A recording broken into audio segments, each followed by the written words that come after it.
아무래도 대통령 입장에선 여당이 다수당이 돼야 공약했던 정책을 차질 없이 진행할 수 있겠죠. 하지만 윤석열 대통령은 87년 직선제 이후 처음으로 여소야대 속에서 5년 임기를 꽉 채워서 다 보내는 대통령이 됐습니다. 국정 운영 동력을 잃은 것은 물론 야권이 추진하는 특검법 전국을 맞닥뜨려야 할 상황이 되는 거죠. 윤 대통령은 민의를 받아들여서 국정 쇄신을 하겠다며 일단 한덕수 총리와 이관섭 비서실장 등 대통령실 참모들의 사의를 받아들였습니다. 야당과 협력할 뜻도 밝혔는데 그간은 거부해온 더불어민주당 이재명 대표와의 영수회담 가능성도 제기됩니다. 이기종 기자입니다. 이관섭 대통령실 비서실장은 총선 결과에 대한 윤석열 대통령의 입장을 전했습니다.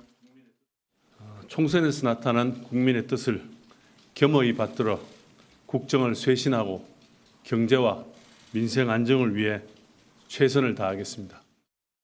대통령실 고위 관계자는 윤 대통령이 선거 전부터 이번 선거는 그간 대통령 국정 수행에 대한 국민의 평가라고 생각했다고 말했습니다. 국정 쇄신의 첫 발은 인적 쇄신. 한덕수 국무총리와 함께 이관섭 비서실장, 성태훈 정책실장 등 안보실을 제외한 대통령실 수석 이상 참모들이 모두 사의를 표했습니다. 야당과 협력과 소통에 나서겠다며 국정 운영 기조 변화도 예고했습니다. 정부가 내세운 교육, 연금, 노동 3대 개혁은 물론 의대 정원 증원과 맞물린 의료개혁에도 입법이 수반돼야 하기 때문입니다. 권위주의 시절에 잔재라며 거부했던 이재명 더불어민주당 대표와 영수회담 개최 가능성도 제기됩니다. 야당은 쇄신의 진정성을 보이라고 쏘아붙였습니다.